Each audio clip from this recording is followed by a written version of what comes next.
ವೀಕ್ಷಕರಿಗೆ ನಮಸ್ಕಾರ, welcome to my YouTube channel. Big boss ಮನೆಯ ವಾರಾಂತ್ಯದ ಕತೆಗೆ ಎಲ್ಲ ವೀಕ್ಷಕರು ಕಾಯ್ತಿದ್ದಾರೆ ಅಂತಲೇ ಹೇಳ್ಬೋದು. ಯಾಕಂದರೆ ಕಳೆದ ವಾರ ಕಿಚ್ಚ ಸುದೀಪ್ ಅವರು ತೆರೆ ಮೇಲೆ ಎಂಟ್ರಿಯನ್ನು ಕೊಟ್ಟಿರಲಿಲ್ಲ. ಹೌದು, ವಾರಾಂತ್ಯಕ್ಕೆ ಬಿಗ್ ಬಾಸ್ ಮನೆಗೆ ಎಂಟ್ರಿಯನ್ನು ಕೊಟ್ಟಿರಲಿಲ್ಲ ಕಿಚ್ಚ ಸುದೀಪ್ ಅಂತಲೇ ಹೇಳ್ಬೋದು. ಈ ವಾರಕ್ಕೆ ಎಂಟ್ರಿಯನ್ನು ಕೊಡ್ತಾ ಇದ್ದಾರೆ.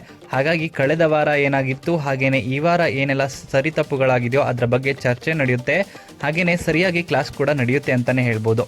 ಹಾಗಾದರೆ ಯಾರಿಗೆಲ್ಲ ಕ್ಲಾಸ್ ಇದೆ ಅಂತ ನೋಡೋದಾದರೆ, ಮೊದಲನೇದಾಗಿ ಗಿಲ್ಲಿ, ಧ್ರುವಂತ್, ಅಶ್ವಿನಿ ಅವರ ನಡುವೆ ಒಂದು ದೊಡ್ಡ ಜಗಳವೇ ಆಗಿದೆ. ಆ ಜಗಳ ಯಾಕಾಯಿತು ಅನ್ನೋದ್ರ ಬಗ್ಗೆ, ಆ ಜಗಳ ಶುರುವಾದ ಮೇಲೆ ಮಾತುಕತೆ ಏನಾಯಿತು, ಏನೆಲ್ಲ ಮಾತಾಡಿದ್ರು ಅನ್ನೋದ್ರ ಬಗ್ಗೆ ಒಂದು ಖಡಕ್ ಕ್ಲಾಸ್ನ ತಗೊಂಡಿದ್ದಾರೆ ಮೂವರಿಗೂ ಅಂತಲೇ ಹೇಳ್ಬೋದು. ಯಾವುದೇ ರೀತಿಯ ಕಾಂಪಿಟೇಷನ್ ಇಲ್ಲ, ಮೂವರಿಗೂ ಒಂದೇ ರೀತಿಯಲ್ಲಿ ಕ್ಲಾಸ್ನ ತಗೊಂಡಿದ್ದಾರೆ. ಈ ರೀತಿಯಾಗಿ ಮಾಹಿತಿ ಸಿಕ್ಕಿರುವಂಥದ್ದು. ಹಾಗೇನೆ ಕಿಚ್ಚನ ಚಪ್ಪಾಳೆ ಯಾವ ಸ್ಪರ್ಧೆಗೆ ಸಿಗುತ್ತೆ ಅಂತ ನೋಡೋದಾದರೆ, ಕಿಚ್ಚನ ಚಪ್ಪಾಳೆ ಯಾವ ಸ್ಪರ್ಧೆಗೂ ಈ ವಾರ ಇಲ್ಲ ಅಂತಲೇ ಹೇಳ್ಬೋದು. ಆದರೆ ಸ್ಪಂದನ ಮತ್ತು ರಕ್ಷಿತಾ ಅವ್ರನ್ನ ಕಿಚ್ಚ ಸುದೀಪ್ ಅವರು ಈ ವಾರ ಅಪ್ರಿಷಿಯೇಟ್ ಮಾಡಿದ್ದಾರೆ. ಈ ರೀತಿಯಾಗಿ ಮಾಹಿತಿ ಸಿಕ್ಕಿರುವಂಥದ್ದು. ಇನ್ನು ಕಿಚ್ಚನ ಪಂಚಾಯಿತಿಯಲ್ಲಿ ಯಾವುದೇ ರೀತಿಯ ಟಾಸ್ಕ್ಗಳು ಇಲ್ಲ.